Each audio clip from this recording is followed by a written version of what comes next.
Good morning, students. So this is Vibha Parekh, and today we are going to discuss about some of the questions and answers related to that of the chapter Coordination Chemistry. Coordination Chemistry को complete तो हम कर ही चुके हैं, तो इससे related किस तरह के questions हमसे पूछे जा सकते हैं एग्जाम्स में, उनको एक बार डिस्कस कर लेते हैं. तो यहाँ पे ऑलरेडी जो ये मैंने आपको जितने भी टॉपिक्स दिखाए हैं, इन्हीं टॉपिक्स में से कहीं ना कहीं से क्वेश्चंस पूछे जाएंगे, जिनमें से भी जो ज़्यादा इंपॉर्टेंट पार्ट्स हैं जहाँ से आपसे पूछे जा सकते हैं. तो जहाँ पे मैंने आपसे जनरल टर्म्स कोऑर्डिनेशन कॉम्प्लेक्स से रिलेटेड जो भी आपको बताया था, वहाँ से कुछ 1 या 2 मार्क्स के क्वेश्चंस पूछे जा सकते हैं.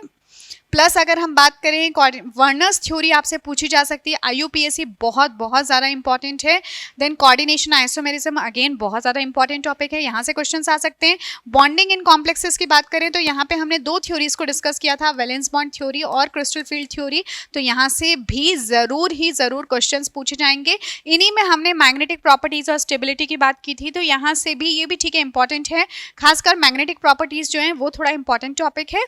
प्लस आपसे मेटल कार्बोनल से क्वेश्चंस पूछे जा सकते हैं. तो ये कुछ आपके सबसे ज़्यादा इंपॉर्टेंट टॉपिक्स हैं जहां से आप बिल्कुल शॉर्ट सोच सकते हो कि क्वेश्चंस जो हैं वो पूछे जाएंगे.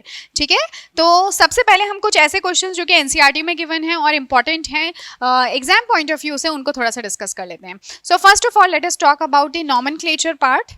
ठीक है, जिसमें कि आपको करना क्या है, आपको कुछ नाम गिवन है, नेमिंग गिवन है आपको कंपाउंड्स की, और उनके आपको फॉर्मूलाज राइट डाउन करने हैं.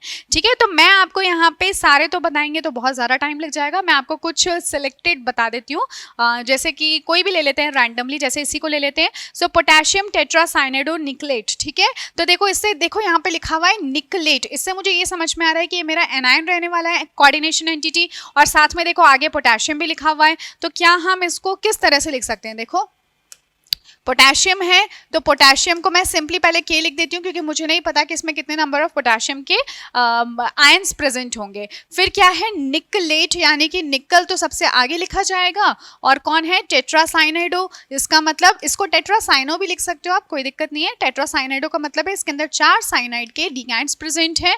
ठीक है, इतनी कहानी मुझे पता है. और साथ में मुझे ये भी पता है कि निकल के ऊपर 2+ चार्ज है. देखो ये भी गिवन है मुझे, 2+ चार्ज है. इसका मतलब ये तो हो गया 2+ और ये हो गया -4, यानी कि कितना बचा आपका -2 चार्ज. इसका मतलब इसके ऊपर होगा -2 चार्ज, तो इसका मतलब यहाँ पे भी +2 होना चाहिए. तो इसके लिए मेरे कितने आयंस लगेंगे के वो लगेंगे 2 आयंस, तभी तो +2 चार्ज बनेगा, है ना. तो ये मेरा कॉम्प्लेक्स हो जाएगा. चार्जेस को आप हटा लो तो फाइनली जो भी बचेगा वो मेरा कॉम्प्लेक्स होगा. क्लियर. इसी तरह से एक एग्जांपल मैं आपको और करके दिखा देती हूँ, कोई भी ले लेते हैं, जैसे कि मैं मान लो यही ले लेती हूँ.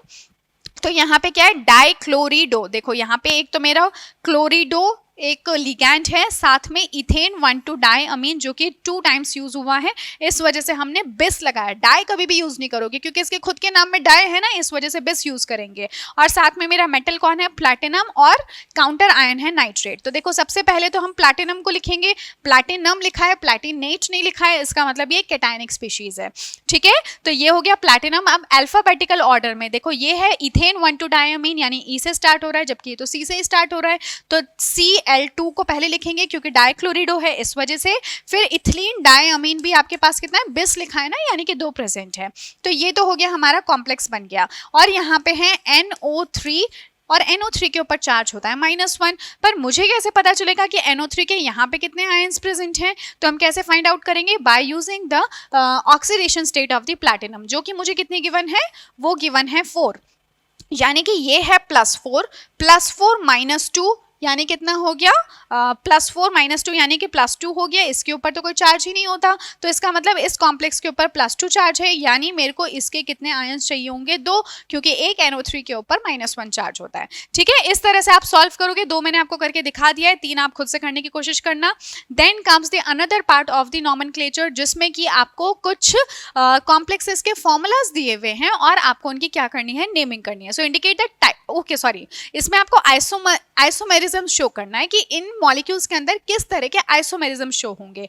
जैसे कि देखो अगर हम लोग फर्स्ट वाले केस की बात करें तो यहाँ पे ये किस तरह का कॉम्प्लेक्स है. देखो केस से तो मुझे कोई मतलब ही नहीं है, मुझे मतलब किससे, सिर्फ अपनी कोऑर्डिनेशन एंटिटी से. तो मैं यहाँ पे लिख लेती हूँ मेरा किस तरह का कॉम्प्लेक्स है. ये है Ma2 A2 और BB2 इस तरह का कॉम्प्लेक्स है, क्योंकि ऑक्सिलेट है और मुझे पता है ऑक्सिलेट तो डाइडेंटेट या फिर बाइडेंटेट होता है, तो ये तो इस तरह का कॉम्प्लेक्स है। अब बताओ इसके अंदर कौन सा, जब इस तरह का कॉम्प्लेक्स है तो आपको क्या लगता है कि इसके अंदर ऑप्टिकल आइसोमेरिज्म होगा कि ज्योमेट्रिकल आइसोमेरिज्म होगा? अगर कंफ्यूजन है तो बना के भी देख लो।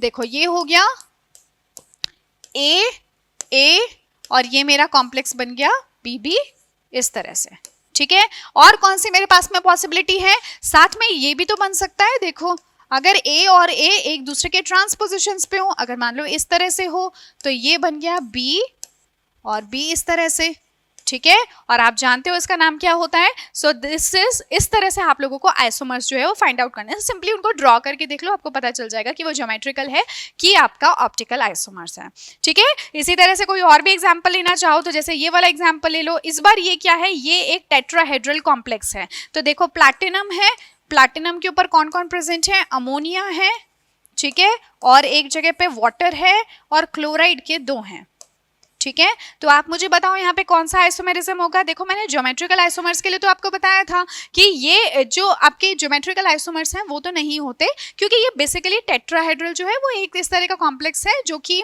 जिसमें पॉसिबिलिटी नहीं है ना कोई आइसोमेरिज्म हम देख सके, ज्योमेट्रिकल आइसोमेरिज्म यहाँ पे देख सके। यहाँ पे हम ऑप्टिकल आइसोमर जरूर देख सकते थे, लेकिन क्योंकि 2 सेम क्लोरीन के एटम है, इसका मतलब यहाँ तो प्लेन ऑफ सिमेट्री भी है, तो यहाँ पे किसी भी तरह का आइसोमर आपको देखने को नहीं मिलेगा, ठीक है। तो ये हो गया आपका।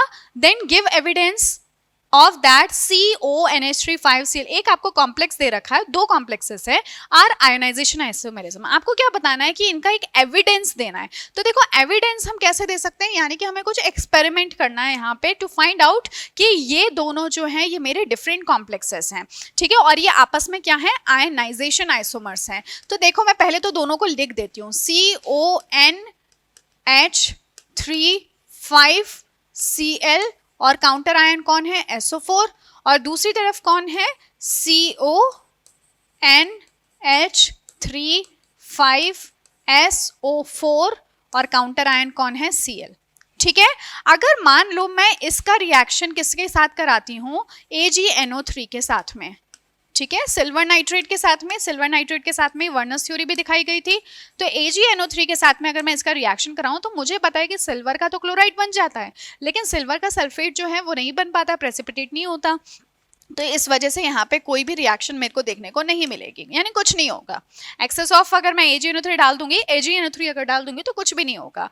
जबकि यहाँ पे क्या बन जाएगा, AgCl का प्रेसिपिटेट, ठीक है। तो मुझे क्या मिल गया, वाइट प्रेसिपिटेट। तो उससे मुझे समझ में आ जाएगा कि मेरा ये वाला मॉलिक्यूल है और ये दोनों आपस में आयनाइजेशन आइसोमर्स हैं। एक के अंदर एक आयन काउंटर आयन है, जबकि दूसरे के अंदर वही लिगैंड है, ठीक है।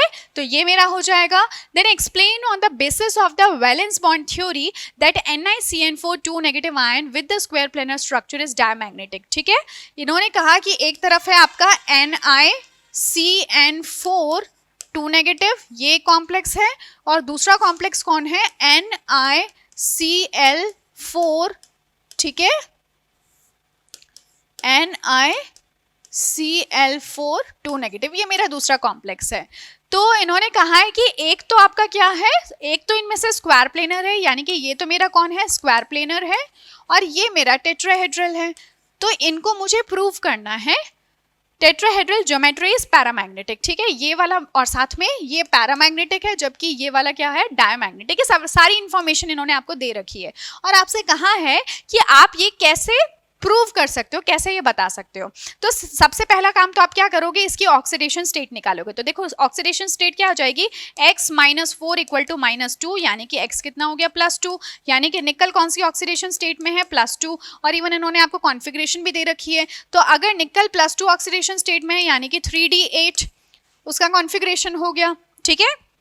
यहाँ पर अगर देखें तो x - 4 = -2, यानी कि यहाँ पे भी +2 ऑक्सीडेशन स्टेट में ही है, तो कॉन्फ़िगरेशन तो यहाँ पे भी कितना हो जाएगा, 3d8 ही हो जाएगा। तो अब हमारे सामने बात आती है किसकी, स्ट्रॉन्ग फील्ड लिगैंड और फिर वीक फील्ड लिगैंड की। मुझे पता है कि जो CN है ना वो क्या है, एक स्ट्रॉन्ग फील्ड लिगैंड है, कौन, CN। जबकि अगर हम Cl की बात करें तो ये क्या होता है, एक वीक फील्ड लिगैंड। क्लियर है।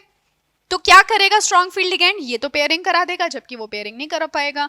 ऐसा क्यों हो जाएगा, क्योंकि इसके केस में हम देखेंगे कि जो splitting crystal field splitting energy है, जो डेल्टा की वैल्यू है वो बहुत ज़्यादा है, जबकि यहाँ पे डेल्टा की वैल्यू कम होगी। तो यहाँ पे तो आपका क्या बनना चाहिए, मेरे अकॉर्डिंग यहाँ बनना चाहिए लो स्पिन कॉम्प्लेक्स, ये क्या होना चाहिए लो स्पिन कॉम्प्लेक्स, जबकि ये क्या होना चाहिए एक हाई स्पिन कॉम्प्लेक्स। और शायद इसी की वजह से डिफरेंस भी आ रहा होगा, करके देख लेते हैं। ठीक है, तो यहाँ पे 3D8 है, तो अगर मैं VBT, आप चाहे तो CFT को यूज कर लो, चाहे VBT के थ्रू कर लो।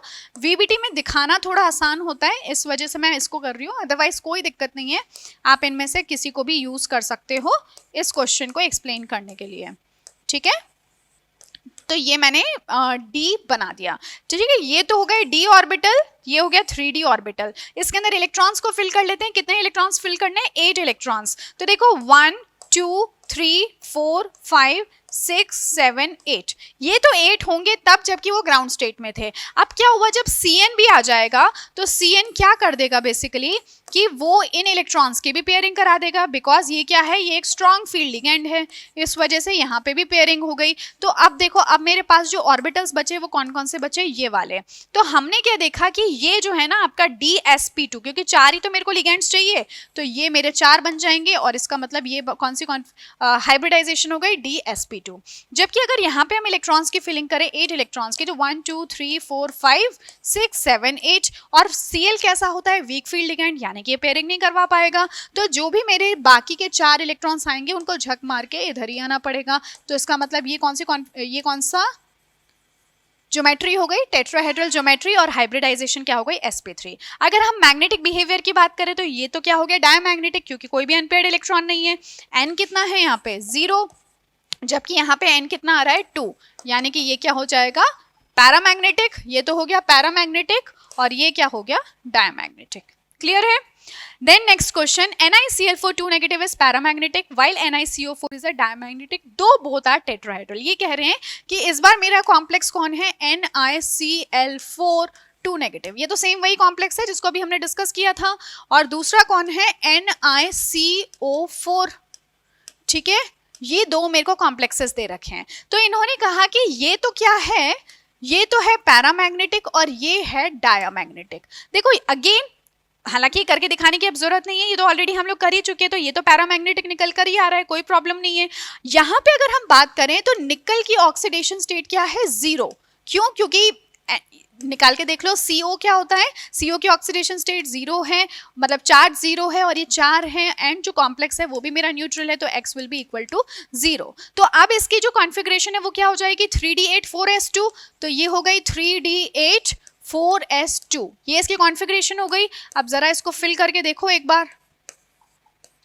ठीक है, ये मैंने ऑर्बिटल्स ले लिए, ये 5 ऑर्बिटल किसके हो गए D के।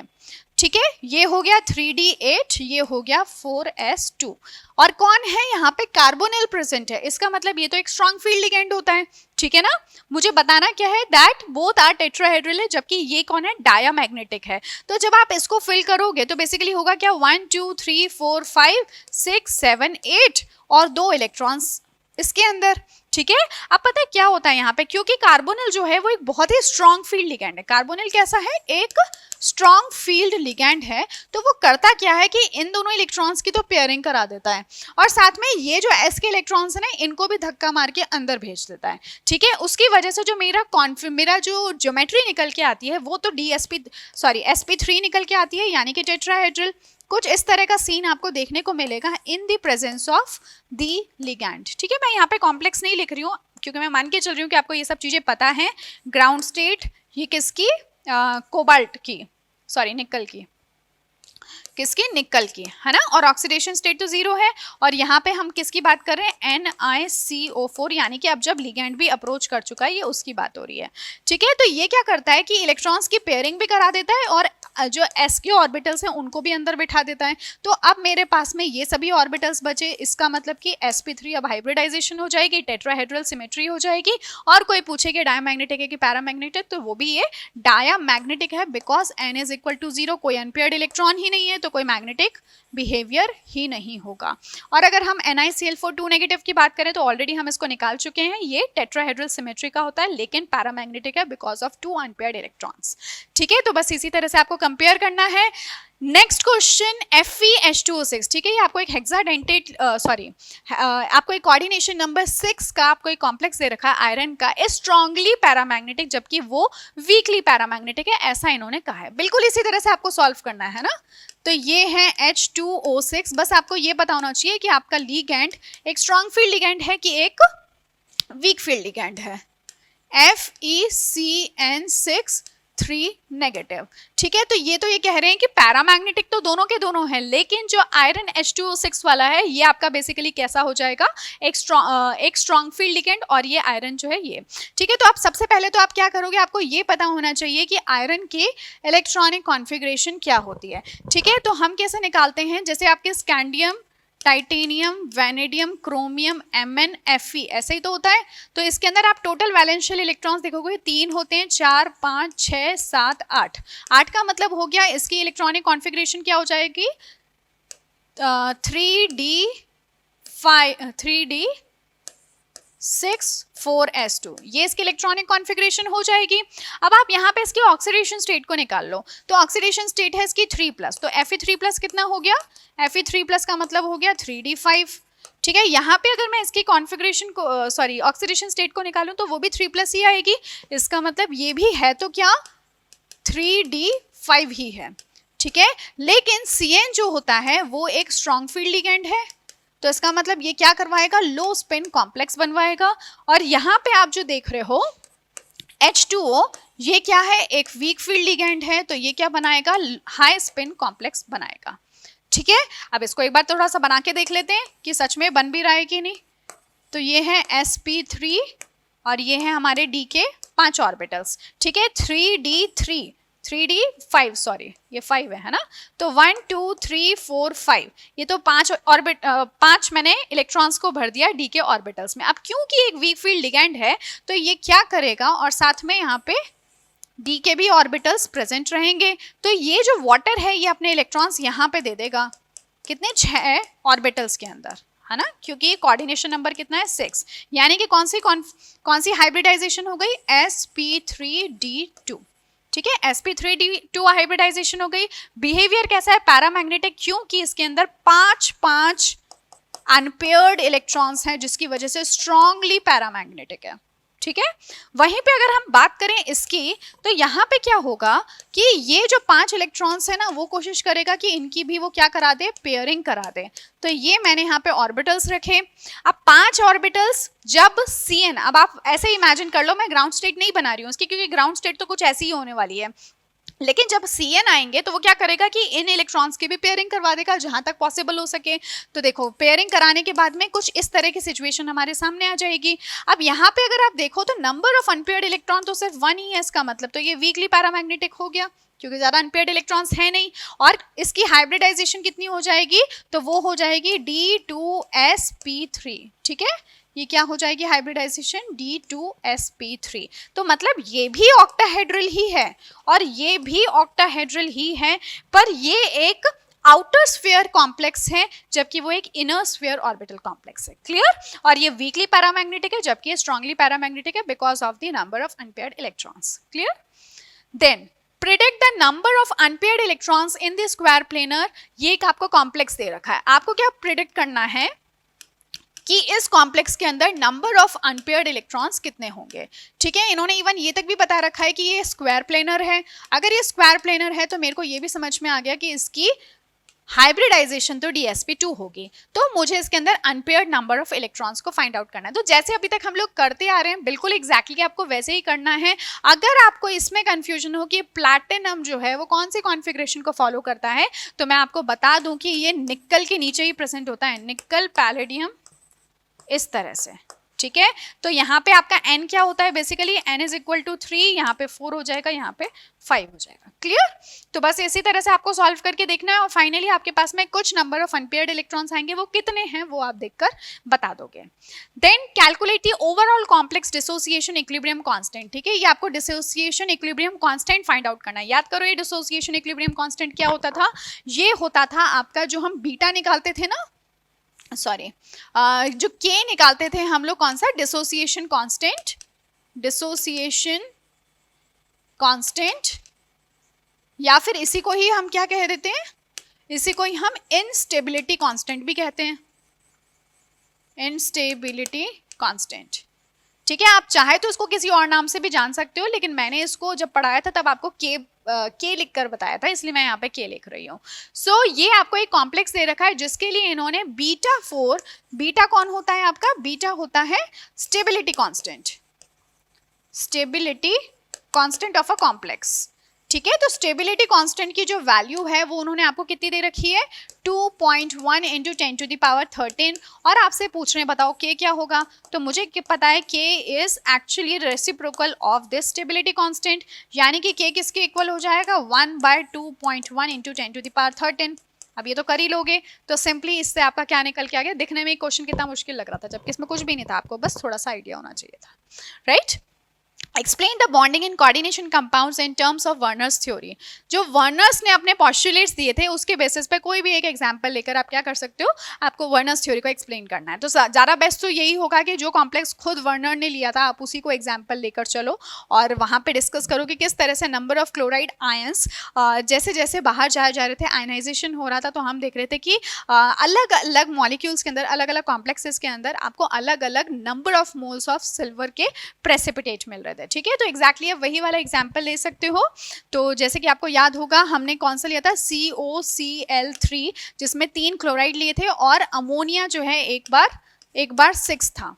ठीक है, दूसरे वाले केस में उन्होंने देखा कि COCl3 ही था, लेकिन इस बार उन्होंने अमोनिया के 5 मॉलिक्यूल्स लिए। तीसरे केस में हमने देखा था COCl3 और इस बार तो अमोनिया के सिर्फ 4 ही मॉलिक्यूल्स थे।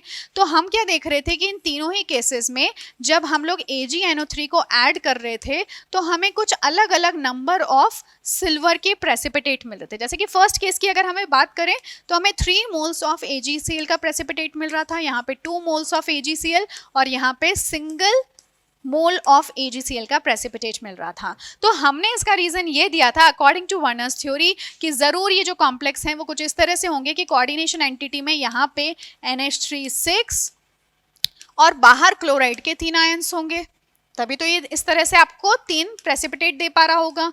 यहाँ पे अगर हम बात करें तो एक क्लोराइड जो है वो एंटिटी के अंदर आ गया, NH3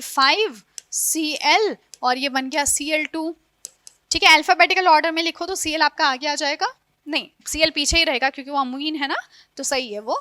फिर है CONH3 Cl2 और यहाँ पे आपका सिर्फ एक ही Cl बाहर है जो कि आयनाइज्ड है, इस वजह से सिर्फ एक ही मोल आपको AgCl का मिला। ठीक है, और यहाँ पे कलर में भी डिफरेंसेस आ रहे थे तो आप उन सबको एक्सप्लेन कर सकते हो। और जब भी आप पॉस्टुलेट्स बताओ तो ज़रूर आप एक चीज़ ये तो बताना, प्राइमरी वैलेंसी इन्होंने क्या डिफाइन की थी, इनके अकॉर्डिंग प्राइमरी वैलेंसी क्या थी, हमने डिस्कस भी किया था क्लास में।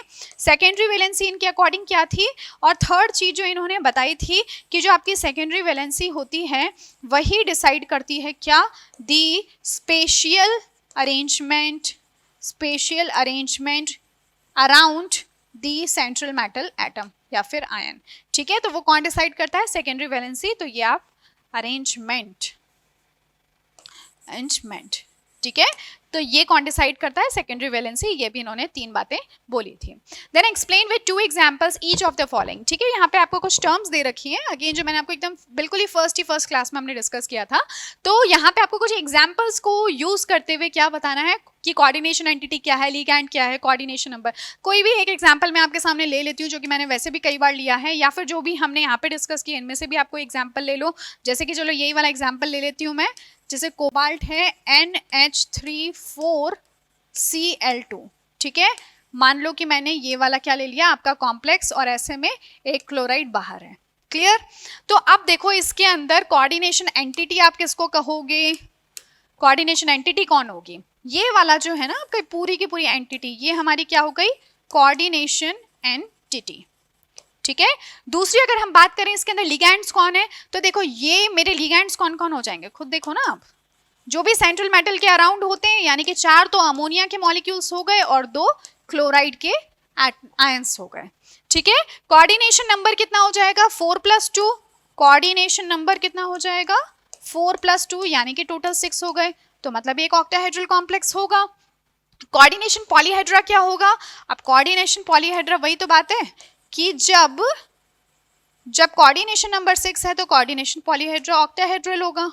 क्लियर, होमोलेप्टिक है कि हेट्रोलेप्टिक है, तो देखो यार ये वाला जो एग्जांपल है ना, ये तो क्या है हेट्रोलेप्टिक है। ठीक है, लेकिन अगर आपको होमोलेप्टिक का कोई एग्जाम्पल चाहिए तो उसके लिए आप कौन सा ले सकते हो एग्जाम्पल, जैसे कि K4FeCN6 है ना, या फिर NiCO4 ले लो, जो भी लेना चाहो ले लो। सेम ही टाइप के लिगैंड्स होने चाहिए, जैसे कि K4FeCN6, तो ये एक होमोलेप्टिक कॉम्प्लेक्स हो गया। जैसे कि NiCO4, ये भी आपका एक होमोलेप्टिक कॉम्प्लेक्स हो गया। तो ये सब आपके होमोलेप्टिक कॉम्प्लेक्सेस हैं। Clear, then what is meant by unidentate, didentate and ambidentate ligands. देखो यूनिडेंटेड तो वो होता है, ये सब बेसिकली डेंटिसिटी के बेसिस पे है। अगर यहाँ पे लिगैंड के अंदर सिर्फ एक सिंगल साइट हो जहां से कि वो मेटल से उनसे कनेक्ट हो सके, यानी कि कोऑर्डिनेट बॉन्डिंग जो है वो लिगैंड की मेटल से सिर्फ एक ही साइट से होती हो, ठीक है, तो उसको तो हम कहेंगे क्या, यूनिडेंटेड। यहाँ पे हम कहेंगे कि यहाँ पे 2 साइड्स हैं जहां से कि वो मेटल के साथ में कोऑर्डिनेट कर सकता है। और एम्बिडेंटेड का मतलब होता है कि होती तो सिंगल ही साइट है, लेकिन होती तो 2 या 2 से ज़्यादा साइट्स भी हो सकती हैं, बट एट अ टाइम सिर्फ एक ही साइड से वो मेटल के साथ में कोऑर्डिनेट करता है। ठीक है, इसको लैंग्वेज में लिख लेना ही, मैंने शॉर्ट में लिखा है। तो बेसिकली यहाँ पे बात जो हो रही है वो हो रही है डेंटिसिटी की, कि कितनी ऐसी साइड्स हैं आपके लिगैंड के ऊपर जो कि मेटल्स के साथ में डायरेक्टली कोऑर्डिनेट कर सकती हैं। ठीक है, एग्जाम्पल की अगर हम बात करें, यूनिडेंटेड के एग्जाम्पल आपका हो जाएगा जैसे Cl negative, OH negative, water हो जाएगा, अमोनिया हो जाएगा, बहुत सारे एग्जाम्पल्स हैं ना, कोई कमी नहीं है। अगर हम इसके एग्जाम्पल्स की बात करें तो इसमें आपका ऑक्सिलेट हो जाएगा, इथिलीन डायमीन हो जाएगा। ठीक है, 2 या 2, ठीक है, डाइडेंटेड तो हो गया 2 साइड्स का, तो ऑक्सिलेट और इथिलीन डायमीन हो गया। अगर एम्बिडेंटेड की अगर आप बात करो तो इसमें आपके SCN नेगेटिव हो जाएगा, NCS नेगेटिव हो जाएगा, देन आपका CN नेगेटिव हो जाएगा, NC नेगेटिव हो जाएगा, और क्या हो सकता है जैसे कि, ठीक है, ये भी वैसे काफ़ी हैं, NO2 वाला ले लो एग्जाम्पल, वो भी हो सकता है, NO2 और ONO। ठीक है, तो ये आपके कुछ एग्जाम्पल्स हैं जो कि आपके एम्बिडेंटेड में आ जाएंगे।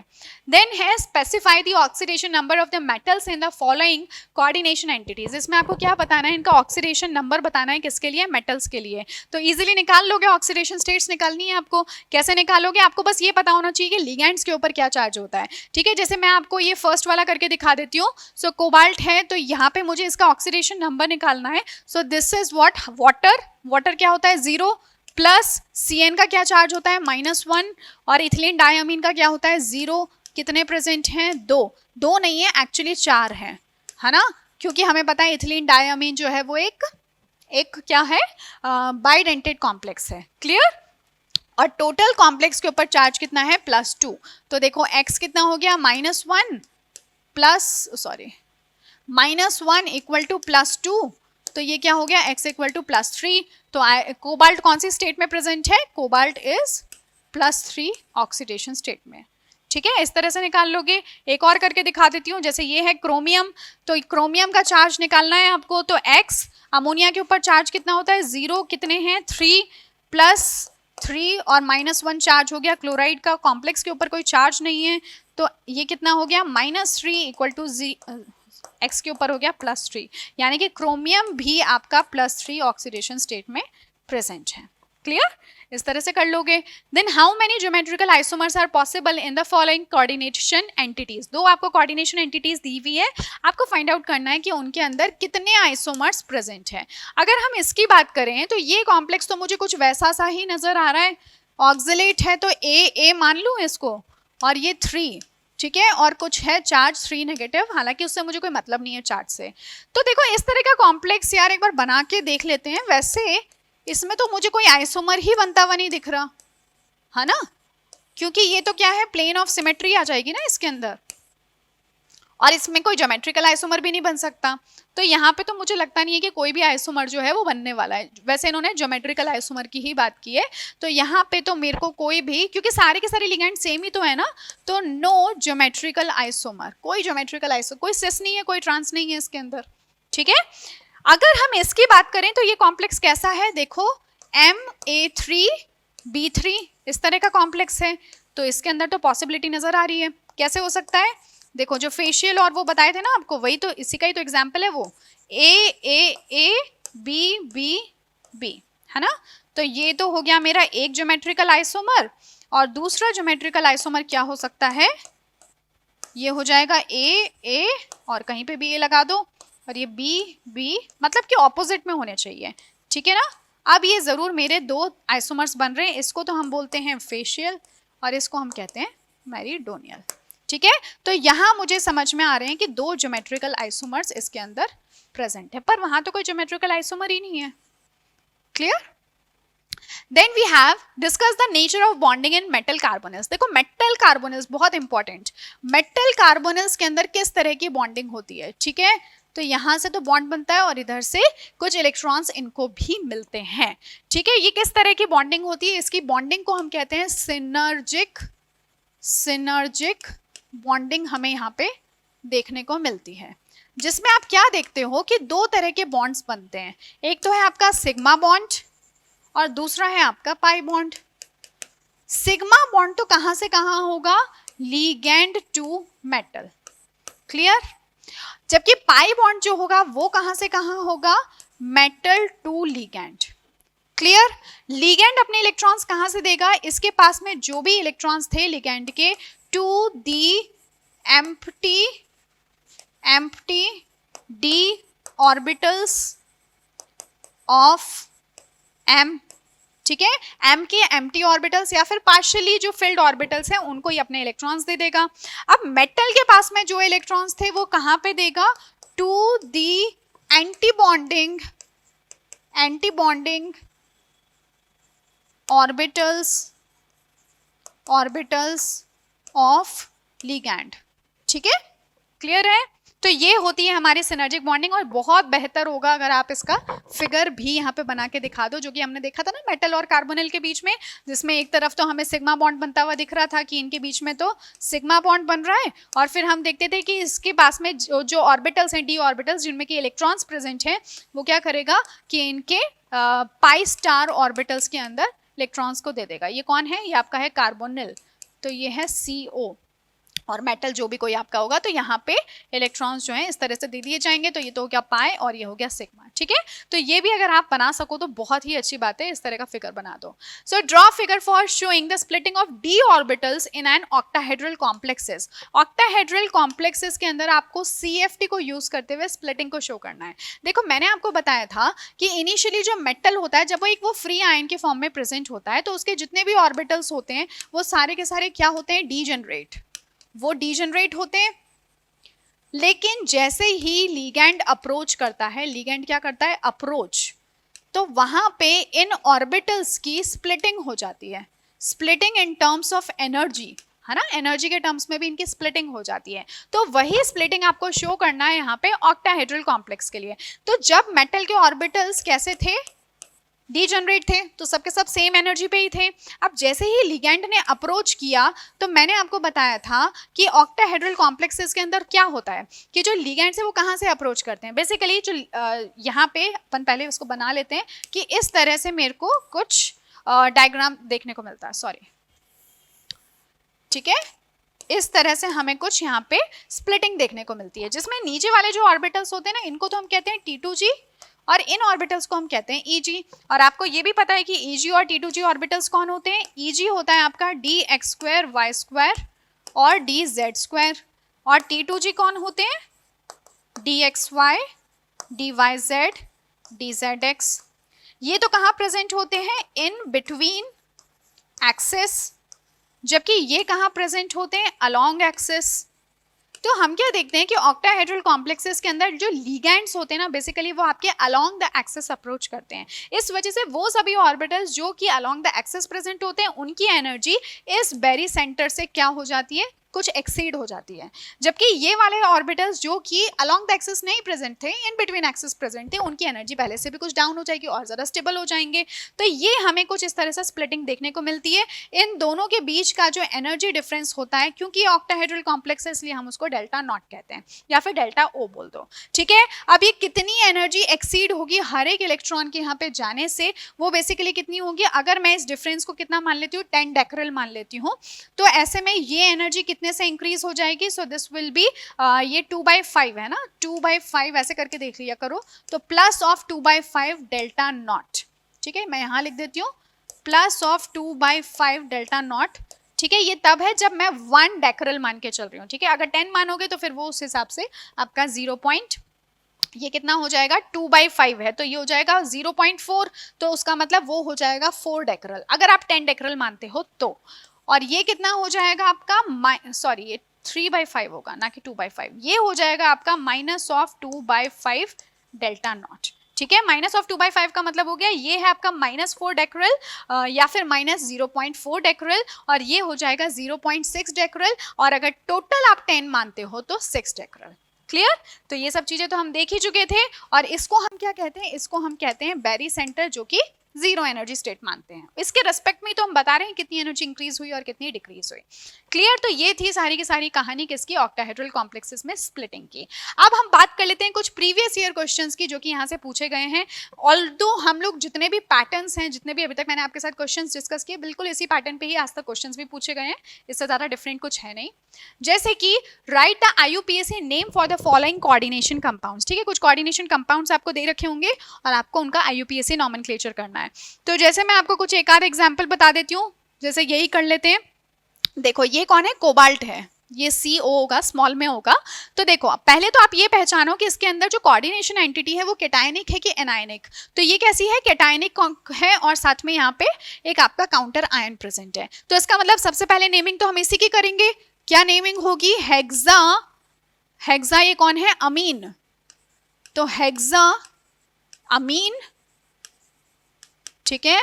और ये कौन है, कोबाल्ट, तो कोबाल्ट ही लिखेंगे, कोबाल्टेट तो नहीं लिखेंगे, ठीक है। अब इसके ऑक्सीडेशन स्टेट निकाल लो। देखो ये है 3 नेगेटिव, तो इसका मतलब ये हो जाएगा 3+। अगर ये 3+ हो गया तो कोबाल्ट भी कौन सी ऑक्सीडेशन स्टेट में आ गया, 3+, जिसको हम लिखेंगे रोमन नंबर्स में, और ये पीछे क्या लिख देंगे, क्लोराइड, ठीक है। तो ये हो गया इसका नॉमेनक्लेचर। एक और करके देख लेते हैं कोई भी, ठीक है। जैसे कि यही करके दिखा देती हूँ। तो देखो यहाँ पे है अमीन, यहाँ पे है क्लोरो, और ये कौन है आपका, मिथाइल अमीन, ठीक है। तो इसको आप कैसे लिखोगे, अगेन ये मेरा एक कैटायनिक स्पीशीज है। तो देखो यहाँ पे पहले अमीन यानी A से स्टार्ट हो रहा है, ये C से स्टार्ट हो रहा है, ये मिथाइल यानी कि M से स्टार्ट हो रहा है। तो सबसे पहले तो हम इसको लिखेंगे, तो डाई अमीन, फिर कौन आ जाएगा आपका, क्लोरो या क्लोरिडो, कुछ भी लिख सकते हो, मैंने लिख दिया क्लोरिडो। ये क्या हो जाएगा, मिथाइल अमीन, ठीक है। मेटल कौन है मेरा, प्लैटिनम लिखेंगे, ना कि प्लैटिनेट, क्योंकि ये कैटायनिक कोऑर्डिनेशन एंटिटी है। चार्ज इस पे क्या है, +1 चार्ज है, तो इसका मतलब -1 चार्ज है, तो इसका मतलब कोऑर्डिनेशन एंटिटी पे +1 चार्ज होगा। तो आप यहाँ से प्लैटिनम का ऑक्सीडेशन स्टेट निकाल लो। तो देखो ये तो 0 होता है, ये -1 होता है, और ये भी 0 होता है। तो इसका मतलब x -1 इज इक्वल टू +1, तो टोटल कितना आ गया, +2, यानी कि प्लैटिनम प्रेजेंट है अपनी 2 ऑक्सीडेशन स्टेट में, और पीछे है क्लोराइड, ठीक है। बस तो ये भी क्वेश्चन आप देख रहे हो 2013 का पूछा गया क्वेश्चन है। मैंने आपको इनमें से कोई भी 2 करके दिखा दिया, बाकी खुद का होमवर्क है, करके देखो। देन है right the coordination number and oxidation state of platinum in the complex, ठीक है। आपको यहाँ पे कोऑर्डिनेशन नंबर बताना है और क्या बताना है, ऑक्सीडेशन स्टेट। कॉम्प्लेक्स क्या है मेरा, PT इथिलीन डायमीन के 2 मॉलिक्यूल्स, देन Cl2, और इस कोऑर्डिनेशन एंटिटी पे कोई चार्ज नहीं है, यानी कि जीरो चार्ज है। तो अब आप पहले तो क्या निकाल रहे हो, उनका कोऑर्डिनेशन नंबर। देखो कोऑर्डिनेशन नंबर सीधे सीधे से तो कभी आपसे पूछते नहीं, इसका मतलब ये कुछ तो इन्होंने आपको यहाँ पे ट्रिक दे रखी है। ट्रिक क्या है कि इथिलीन डायअमीन आपका बेसिकली एक बाइडेंटेट लिगैंड होता है। तो आप क्या करोगे कि यहाँ पे इसका कोऑर्डिनेशन नंबर आप जब काउंट करोगे तो 2 नहीं करोगे, 4 करोगे, है ना, क्योंकि एक ऑक्टाहेड्रल कॉम्प्लेक्स हो जाएगा। तो इस वजह से इसका तो कितना हो गया 2 × 2, क्योंकि बाइडेंटेट है, प्लस क्लोराइड कितना प्रेजेंट है 2, यानी कि कोऑर्डिनेशन नंबर कितना हो गया 6। तो ये हो गया है एक ऑक्टाहेड्रल कॉम्प्लेक्स। ऑक्सीडेशन स्टेट कैसे निकालेंगे, तो देखो प्लैटिनम की ऑक्सीडेशन स्टेट में X मान लेती हूँ, इथिलीन डायअमीन तो न्यूट्रल होता है, इसका मतलब चार्ज कितना हो गया 0। इस तरह के कितने मॉलिक्यूल्स हैं 2 हैं। और अगर आप वैसे लिखना चाहो तो बेसिकली 4 इसके एंटिटीज हैं, सॉरी 4 इसकी साइड्स है जो कि मेटल से जुड़ रही हैं, और ये कितना हो गया -2, और इस पे कोई चार्ज नहीं है। तो x will be equal to -2 equal to 0, यानी कि x कितना हो गया +2। तो इसका मतलब प्लैटिनम के ऊपर ऑक्सीडेशन स्टेट कितना है +2। ठीक है, तो इस तरह से आप ऑक्सीडेशन स्टेट निकाल लोगे। Then for the complex FeCN6 4 negative, write the hybridization, magnetic behavior and spin type. ठीक है, 3 चीजें आपसे पूछी गई है। कॉम्प्लेक्स क्या है FeCN6 4 नेगेटिव। तो सबसे पहले तो आप यही लिख लो Fe का इलेक्ट्रॉनिक कॉन्फ़िगरेशन क्या होता है, तो वो है 3D8 4s2, यही होता है ना। ठीक है, एक बार करके देख लेते हैं। Scandium, titanium, vanadium, chromium, MnFe। तो ये हो गया 3 4 5 6 7, अच्छा तो ये 8 है, तो ये 3D6 4s2 होगा। ठीक है, इस तरह से एक बार करके देख लिया करो अगर कोई भी कंफ्यूजन हो या फिर एक क्लैरिफिकेशन के लिए। तो ये हो गया 3D6 4s2। अब ऑक्सीडेशन स्टेट देख लेते हैं, तो ये मेरी कितनी निकल के आएगी +2, यानी कि Fe+2, तो ये कितना बन गया 3D6 हो गया। ठीक है, अब इसके लिए क्या करना है मुझे, और मुझे ये भी दिख रहा है यहाँ पे कि Cn जो है वो एक स्ट्रॉन्ग फील्ड लिगेंड है, तो इसका मतलब कि ये पेयरिंग करवाएगा, और पेयरिंग कराएगा तो लो स्पिन कॉम्प्लेक्स यहाँ पे मेरा फॉर्म हो जाएगा। क्लियर।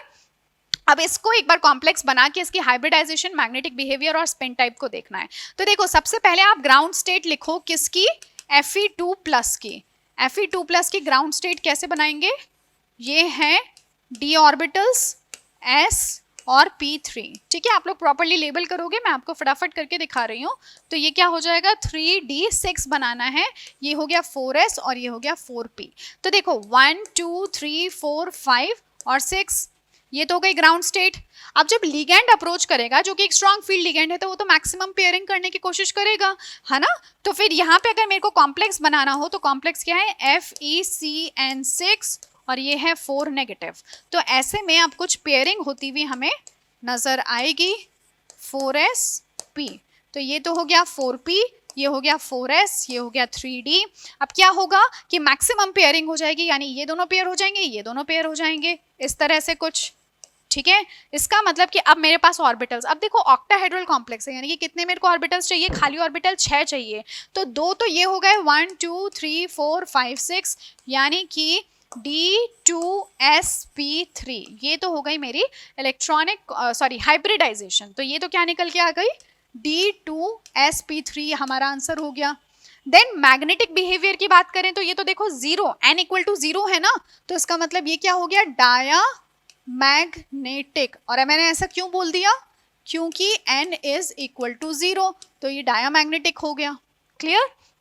देन अगर हम बात करें स्पिन टाइप की, यानी कि हाई स्पिन कॉम्प्लेक्स है कि लो स्पिन कॉम्प्लेक्स है, देखो सारे के सारे पेयर हो रहे हैं, स्ट्रॉन्ग फील्ड लिगेंड है, तो ये तो हमने पहले ही बता दिया था, ये क्या है एक लो स्पिन कॉम्प्लेक्स होगा।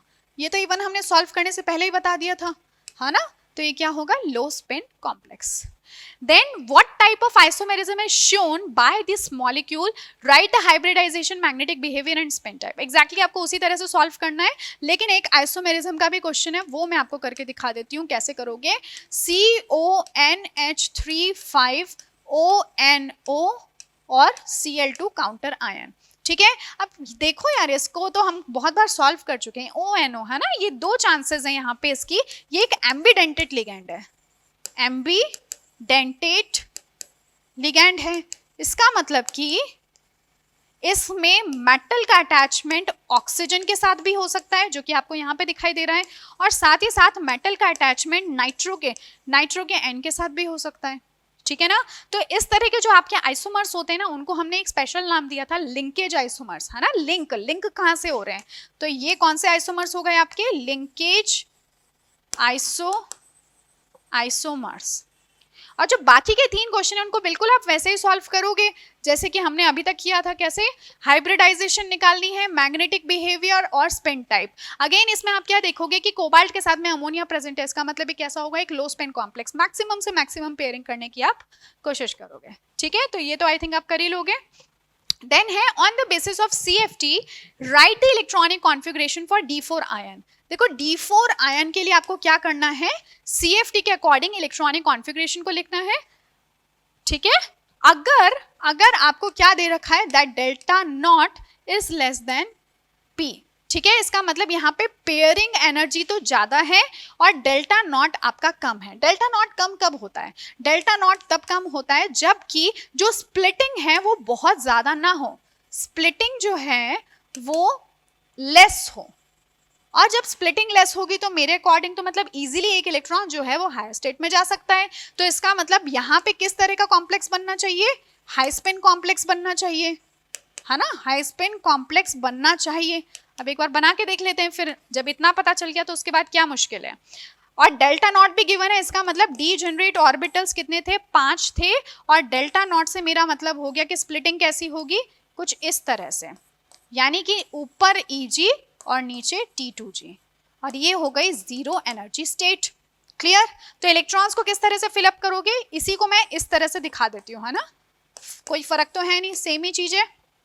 ये Eg के 2 ऑर्बिटल्स, ये T2G के 3 ऑर्बिटल्स। D4 कॉन्फ़िगरेशन है, यानी कि first electron, second electron, third electron. अब फोर्थ इलेक्ट्रॉन को इनको आपको टेस्ट करना था कि फोर्थ इलेक्ट्रॉन कहाँ जाएगा। हाई स्पिन कॉम्प्लेक्स है ना, तो मतलब फोर्थ इलेक्ट्रॉन यहाँ जाएगा, ठीक है। अब चाहे तो ये आपसे CFSE की वैल्यू भी पूछ सकते थे। CFSE की वैल्यू कैसे निकालते हैं आप, ये तो हो जाता है आपका -2/5, ठीक है, डेल्टा नॉट, जिसको हम क्या बोल सकते हैं, -0.4 डेल्टा नॉट, और ये हो जाता आपका कितना, +0.6 डेल्टा नॉट, ये इसकी वैल्यू हो जाती। अगर इन्होंने आपसे CFSE पूछा होता तो आप कैसे निकालते, CFSE, ठीक है, जो कि पूछ सकते हैं आपसे।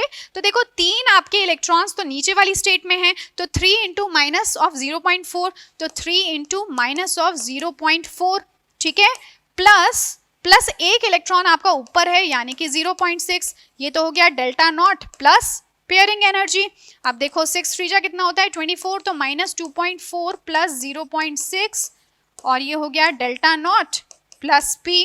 अब 2.4 में से 0.6 गए तो -1.8 डेल्टा नॉट प्लस P। तो ये मेरी वैल्यू किसकी निकल कर आ गई, CFSE की, इस पर्टिकुलर सिस्टम के लिए। क्लियर। देन है next question, write down the IUPAC name of the following complex. एक कॉम्प्लेक्स आपको दे रखा है, आपको उसका IUPAC नॉमेनक्लेचर करना है। सबसे पहली बात, ये कॉम्प्लेक्स कैटायन है, एनायन है कि न्यूट्रल है, तो न्यूट्रल है, क्योंकि साथ में मेरे को कोई और इसमें काउंटर एनायन या कैटायन यहाँ पे नजर नहीं आ रहा, ठीक है। तो हम इसका नेमिंग कैसे करेंगे, प्लैटिनम ही रहेगा, ये अमीन है, ये एक्वा है और ये क्लोरिडो है, ठीक है। इसका मतलब सबसे पहले तो अमीन आएगा, फिर एक्वा आएगा। क्लियर। तो देखो ये हो जाएगा आपका अमीन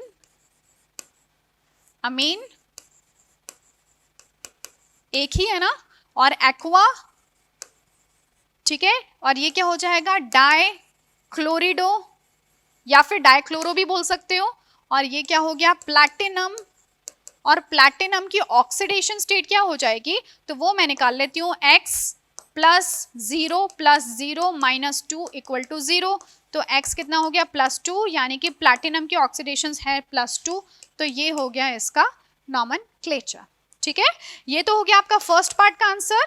सेकेंड पार्ट का आंसर क्या है, right the formula of the following complex. अच्छा, इस कॉम्प्लेक्स के लिए आपको फॉर्मूला राइटिंग करनी है। तो अगेन आप क्या देखोगे कि ये जो मेरा कोऑर्डिनेशन एंटिटी है वो तो कैटायन है और साथ में एक काउंटर एनायन प्रेजेंट है, ठीक है। तो पहले तो हम कोऑर्डिनेशन एंटिटी को लिख लेते हैं। देखो ट्रेस इथेन 1,2 डायअमीन और क्रोमियम, तो नाम से ही बड़ा बड़ा दिख रहा है, बाकी तो कुछ भी नहीं है। इथेन 1,2 डायअमीन है ना, इसको ये तो इथिलीन डायअमीन कहते हैं। क्रोमियम इथिलीन डायअमीन या फिर इथेन 1,2 डायअमीन कुछ भी कह दो, और कितने हैं इसके मॉलिक्यूल्स, 3 हैं, ठीक है, और साथ में क्या प्रेजेंट है, काउंटर आयन क्लोराइड।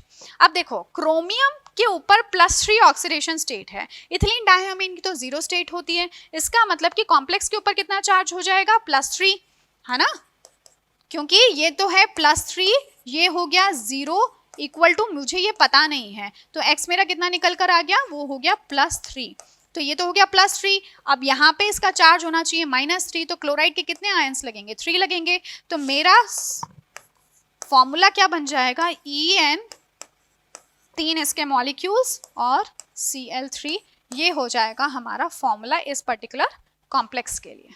क्लियर?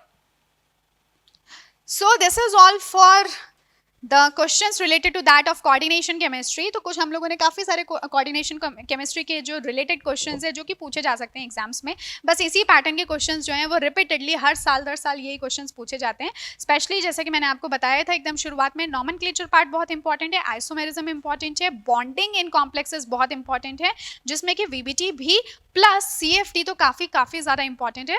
और थ्योरेटिकल क्वेश्चंस की अगर बात करें जो एग्जैक्टली थ्योरेटिकल होंगे, जिसके अंदर आपको लैंग्वेज राइटिंग करनी होगी, तो उसमें आप वर्नर थ्योरी को मान सकते हो, प्लस मेटल कार्बोनिल में जो बॉन्डिंग होती है सिनर्जिक बॉन्डिंग, उसकी बात कर सकते हो, प्लस आइसोमेरिज्म।